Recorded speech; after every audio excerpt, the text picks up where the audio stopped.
Gepleýär Azatlyk radiosu. Öýüňizde saglyk hormatly dinleýijiler. Eferde habarlar günnäli bilen men ýoksunan Gurban. Türkmenistanyň prezidenti Gurbanguly Berdimuhammedow 5-nji oktýabrda ministrler kabinetiniň giňişleýin mejlisine geçirip, ýurdun esasy ministrlikleriniň biri bolan Ykdysadyýat we Ösüş ministrligini Maliýe ministrligine birikdirmek kararyna gelenligini habar berdi. Bu karar Aşgabatda ýapyk günalarda we söwüş sungaty boýunça geçirilen 5-nji Aziýa öýünleriniň ýygyanyna gabat geldi. Yerli synçylar we ekspertler bu oýunlar üçin gurulan destgalaryň we täze halkara uçar meneliniň Türkmen döwletiniň gazynasyna 7 milliard dollardan gowrak terişde düşenligini, neft narhlarynyň ardanlama we Russiýa, Iran ýaly iri gaz aljylaryny ýitirmegi netijesinde Aşgabatyň garaşsyzlyk gyllaryny naky iň agyr ykdysady krizisini başdan geçirýänligini aýdýarlar. Emma prezident Berdimuhammedow Ykdysadyýat we Ösüş ministrligini Maliýe ministrligine birikdirmek barada gelen kararyny bu ministrligiň öňünde goýulan wezipeleriň ählisiniň diýen ýaly tamamlanmagy netijede onuň zerurlygynyň aradan aýrylmagy bilen delillendirmäge synandy. Döwlet başçyny ýapylýan ministrligiň bitiren işleriniň hataryny awada milli siýasatçylyk zowlagy, olimpiýa şäherçiligi, zawodlar we fabrikler, demir ýol hemde awtomobil ýollary ýaly ýer destgalaryň işe giridilmegini mysal getirdi. Giňlerimli bu gurulşyklar hemde pudoklary ösdürmek bilen bagly meseleleri netijeli çözmek üçin biz Ykdysadyýat we Ösüş ministrligini döretdik diýip prezident aýtdy. Emma ykdysatçy Hudaýberdi Orazow bu ministrligiň öňden hem bardygyny we onuň özüni tiýleýän ýurtda hökman öz başdak bolmalygyny, onu Maliýe ministrligi bilen birikdirmegiň ören ýalňyşdygyny aýdýar. Iqtisadi ministrlik öňürde görseňiz da özüni ýurt diýip hasaplayan ýurtlarda bar ol hökman geregem boldy.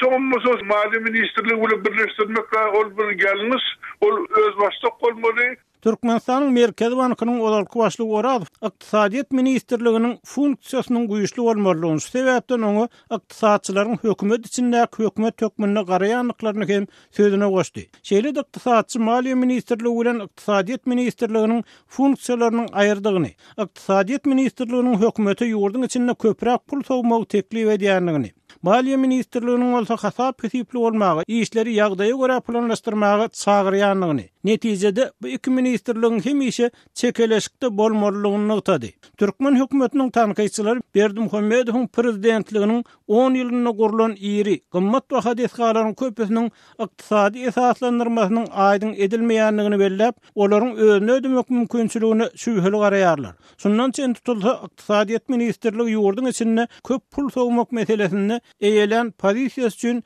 Maliýe ministrligine birikdirilýän bolmasyn diýen soraw hem derýär. Emma Şwesiýada bozgunlukda ýaşaýan türkmen ykdysadçysy Orazow, Türkmenistanyň näme döwründen bäri ministrlikleriň ýa ol ýerdäki spesialistleriň pikirleriniň dinlenmeýänligini, milliardlap harajat çykarylýan we özüni haçan ödejekdigi belli bolmadyk destgalar barda kararlaryň diňe prezident we onuň ýakyn töwereg tarapyndan kabul edilýänligini aýtdy. Milliardlap gerekmejekleri soğuyalar, gerekmeyecek obyektler kuruyalar, iqtisadi ministerlik var yerinde, söýerdeki spesialistlerin pikir dinlenýän yerinde de hiç vakt düşünmäli milyardlap meýdana pul zoňulmasdy da. Prezident Berdimuhammedow dowam edýän ykdysady problemlaryň çägini geçen ýyl ýurdun neft gaz ministrligine ýatyrdy. Türkmenistanyň prezidentiniň ýanyna neft gaz terişdelerini dolandyrmak we peýdalanmak baradaky döwlet agentliginiň işini togtatdy. Soňra Türkmen neft gaz gurulşyk döwlet konserni, Türkmen geologiýa gaz buraglaş edaralaryna, Türkmen gaz we Türkmen neft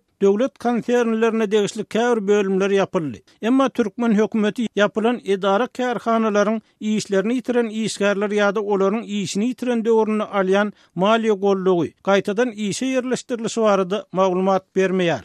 Türkmenistanyň ilkinji prezident Sapar Murat Niýazow döwründe hem hökümetiň serişde ýetmezçiligi müňlerçe saglyk işgärini istat kemeltmäge düşürmek, regionlardaky saglyk öýlerini, Ilmlar Akademiýasyny, opera we balet teatryny ýapmak, mekteplerde we ýokary okuw zaýlaryny okuw möhletini kemeltmek, pensionerleriň pensiýasyny kesmek ýaly çäreler bilen çözülmäge çalyşylypdy.